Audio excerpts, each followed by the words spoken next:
श्री स्वामी समर्थ. जय जय स्वामी समर्थ. अवधूत चिंतन श्री गुरुदेव दत्त. तुमचं सर्वांचं स्वामी समर्थ या चॅनलमध्ये अगदी मनापासून स्वागत.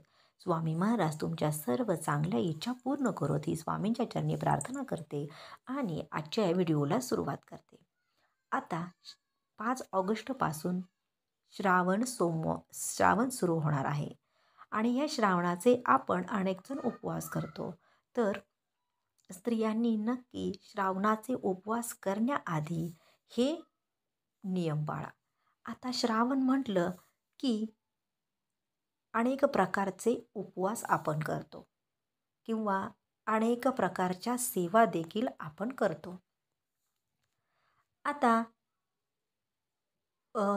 श्रावणाचे उपवास असतील किंवा पूजाविधी असेल किंवा व्रतवैकल्य असतील तर या सगळ्या गोष्टी या श्रावणामध्ये येतात.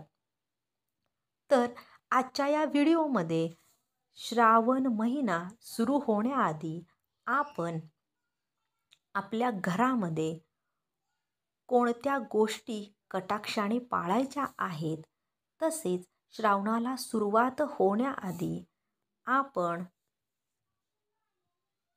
आपल्याला घरामध्ये कोणत्या गोष्टी करणे गरजेचं आहे, त्याचबरोबर कोणत्या नवीन वस्तू आपण या दिवसांमध्ये घ्यायला पाहिजेत किंवा श्रावण महिन्यामध्ये महिलांनी कोणत्या रंगाची साडी परिधान करावी, किंवा कोणत्या रंगाच्या बांगड्या घालाव्या किंवा कोणत्या रंगाच्या बांगड्या चुकूनही घालायच्या नाहीत,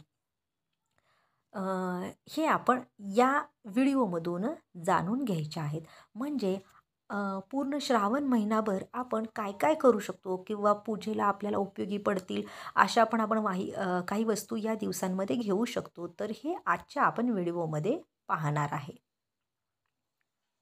पण त्याआधी जर तुम्ही नवीन असाल तर तुम्हा नक्की चॅनेलला सबस्क्राईब करा, व्हिडिओला लाईक करा, कमेंट मध्ये श्री स्वामी समर्थ श्री गुरुदेव दत्त नक्की लिहा. येत्या 5 ऑगस्ट 2024 पासून श्रावण महिना सुरू होत आहे.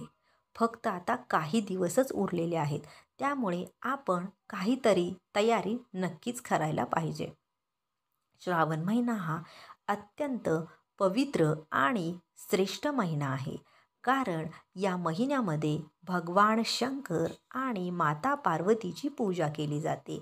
या काळात महादेवाची पूजा केल्यानं आपल्या ज्या काही इच्छा असतात तर त्या सर्व इच्छा पूर्ण होतात आणि आपण सोमवारी जे व्रत करतो तर त्या व्रताचे किंवा पूजेचे फळ देखील आपल्याला लगेच मिळते. अनेक कुटुंबांमध्ये श्रावण महिना पाळला जातो किंवा कुटुंबातील एखादी तरी व्यक्ती श्रावण महिना पाळतेच आणि त्यामुळे आपण आपल्या घरामध्ये काही गोष्टी करणं हे गरजेचं आहे. आता पहिली गोष्ट म्हणजे काय, तर सध्या आषाढ महिना सुरू आहे. म्हणजे जे लोक नॉनव्हेज खातात त्यांच्या घरात आठवड्यातून एकदा तरी नॉनव्हेज बनलं जातं किंवा अनेक प्रकारचे नॉनव्हेजचे पदार्थ देखील ते घरामध्ये बनवत असतात, कारण पुन्हा महिनाभर तरी घरामध्ये नॉनव्हेज बनवलं जात नाही.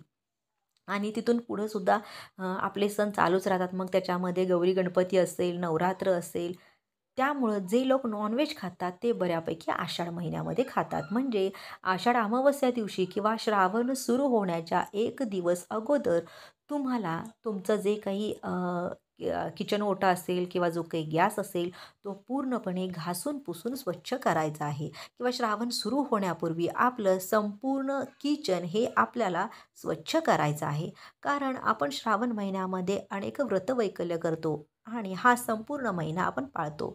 आपण नॉनव्हेज खात नाही, त्यामुळे आपल्याला आपल्या किचनसोबतच आपल्या संपूर्ण घराची साफसफाई करायची आहे. घरामध्ये कुठे जाळी जळमटे असतील किंवा जर काही कुठे तुटलेल्या फुटलेल्या वस्तू असतील तर त्यासुद्धा तुम्हाला घराच्या बाहेर काढायच्या आहेत. कारण पुन्हा पूर्ण महिन्यावर आपल्याला अशी कामं करण्यासाठी वेळ भेटत नाही.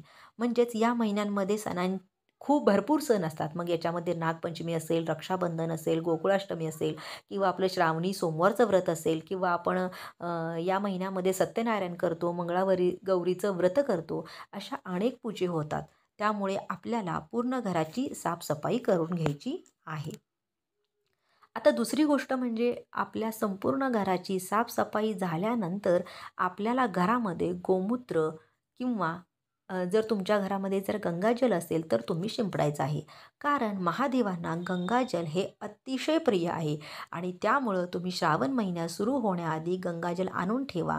कारण आपल्याला पूर्ण महिनाभर याचा उपयोग करायचा आहे.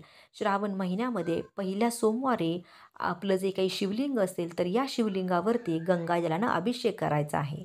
तसंच श्रावण सोमवारी गंगाजल घरामध्ये सगळीकडे शिंपडायचं आहे. त्यामुळे आपल्या घराची संपूर्ण शुद्धता होते. आता तिसरा उपाय म्हणजे श्रावण महिन्यामध्ये आपण अनेक प्रकारचे उपवास करत असतो. त्यामुळे आपल्या घरातील सर्व बरण्या, डबे स्वच्छ करावे. कारण शाबू असेल किंवा शेंगदाणा असेल किंवा मीठ असेल यांचा उपवासामध्ये उपयोग होतो आणि आपल्याला उपवासासाठी सुद्धा अशा सर्व स्वच्छता गरजेची असते. चौथा उपाय आहे तो म्हणजे उपवासासाठी वेगळी मिठाची बरणी ठेवायची आहे किंवा सैंधव मिठाचा देखील तुम्ही वापर करायचा आहे. आता पाचवा आहे तो म्हणजेच नियम आहे तो म्हणजेच श्रावण महिन्यामध्ये आपण अनेक प्रकारच्या पूजा करत असतो. मग महादेवाच्या पूजेसाठी आपण कापूर, चंदन, भस्म, धूप आणून ठेवायचं आहे किंवा पूजेसाठी जे काही पांढरं वस्त्र लागणार आहे ते सुद्धा खरेदी करून ठेवायचं आहे. 6वा नियम आहे ते म्हणजेच आपण जेव्हा महादेवाची पूजा करणार आहात तर तेव्हा पूजा करताना पांढरे वस्त्र आपण सुद्धा परिधान करायचं आहे. कारण महादेवांना पांढरा रंग हा अतिशय प्रिय आहे. पांढरा रंग घालून तुम्ही जेव्हा महादेवांची पूजा करता तेव्हा ते अत्यंत प्रसन्न होतात. म्हणजे जर आपल्याकडे पांढरे वस्त्र नसेल तर तुम्ही नक्कीच खरेदी करून आणू शकता. 7वा नियम आहे तो म्हणजेच महिलांनी पांढऱ्या रंगाची साडी आवर्जून नेसा. शक्यतो या महिन्यात महिलांनी काळ्या रंगाची किंवा गडद रंगाच्या साड्या अजिबात नेसू नया. म्हणजेच जेव्हा पांढऱ्या रंगाचे कपडे घालतात तेव्हा महादेव आपल्यावरती अतिशय प्रसन्न होतात आणि समजा जर आपल्याला पांढऱ्या रंगाचे कपडे खरेदी करणे जर शक्य नसेल तर तुम्ही इतर हलक्या रंगाच्या साड्या देखील नेसू शकता. फक्त काळ्या रंगाच्या किंवा गडद रंगाच्या साड्या तुम्ही नेसू नका. 8वा नियम आहे तो म्हणजे संपूर्ण महिनाभर तुम्ही दररोजच्या पूजेमध्ये शिवलिंगावर पाणी अर्पण करा किंवा अभिषेक करा किंवा गंगाजलाचा अभिषेक देखील तुम्ही करू शकता. असं केल्यामुळे तुमचा संपूर्ण जो काही श्रावण महिना आहे तर तो अतिशय आनंदी आणि सुखाचा जाईल. 9वा नियम आहे तो म्हणजे बघा आपण सणवार आले की आपण हातामध्ये बांगड्या भरतो किंवा नवीन बांगड्या खरेदी करतो. त्यामुळं श्रावण महिन्यामध्ये जर तुमच्याकडे हिरव्या रंगाच्या बांगड्या असतील तर तुम्ही ह्या नक्की आवर्जून घाला आणि जर तुमच्याकडे जर हिरव्या रंगाच्या जर बांगड्या नसतील तर नक्की खरेदी करून आणा. कारण हिरवा रंग आणि श्रावण महिन्याचं विशेष असं नातं आहे. श्रावण महिना हा हिरवाईने नटलेला भरलेला असतो आणि हा श्रावण महिना सुरू झाला की सगळीकडं हिरवळ पसरते आणि निसर्गसुद्धा हिरवळीनं बहरून जातो. म्हणजेच बांगड्या हा महिलांचा एक शृंगार समजला जातो आणि महत्त्वाचा भाग देखील मानला जातो आणि म्हणून तुम्ही श्रावणामध्ये हिरव्या रंगाच्या बांगड्या घाला. त्याच्यानंतर आपण सोमवारचे व्रत करतो ते आपल्या पतीच्या दीर्घायुष्यासाठी असेल, कुटुंबासाठी असेल, मुलाबाळांसाठी असेल, सुखी संसारासाठी असेल, तर आपण शिवलिंगाची पूजा करतो आणि अशी शिवलिंगाची पूजा करताना आपल्या हातामध्ये बांगड्या असणं हे गरजेचं आहे. त्याचबरोबर हिरव्या रंगाच्या बांगड्या घालताना त्या बांगड्या काचेच्या असतील याची सुद्धा तुम्ही काळजी घ्या. आता 10वा जो काही नियम आहे तो म्हणजे श्रावण महिन्यामध्ये भगवान शंकर आणि माता पार्वती यांची पूजा केली जाते. त्यामुळे या श्रावण महिन्यामध्ये तुम्ही माता पार्वतीला जे काही सौभाग्याचं सामान असेल ते अर्पण करायचं आहे किंवा तुम्ही दानधर्म करू शकता किंवा इतर जे काही गरजू महिला आहेत त्यांनासुद्धा देखील तुम्ही देऊ शकता. म्हणजे यामुळे पार्वती मातेचा आशीर्वाद तुम्हाला प्राप्त होतो आणि तुम्हाला अखंड सौभाग्य प्राप्त होऊ शकतो. पुढचा 11वा नियम आहे तो म्हणजेच या श्रावण महिन्यामध्ये तुम्हाला रुद्राक्षाची माळ खरेदी करायची आहे. कारण या महिन्यामध्ये महादेवाची उपासना असेल, आराधना करणं हे आपल्यासाठी खूप चांगलं असतं आणि आपण तो मंत्रजप करतो आणि हा जर मंत्रजप आपण रुद्राक्षाच्या माळेवर जर केला तर त्याच्यासारखं दुसरं पुण्य नाही आणि ओम नमः शिवाय हा मंत्र देखील आपल्याला रुद्राक्षाच्या माळेवरच करायचा आहे. यामुळे महादेव देखील तुमच्यावर नक्कीच प्रसन्न होतील, तुमच्या सर्व इच्छा पूर्ण होतील आणि त्यामुळं तुमच्याकडे रुद्राक्षाची माळ नसेल तर तुम्ही नक्कीच खरेदी करू शकता.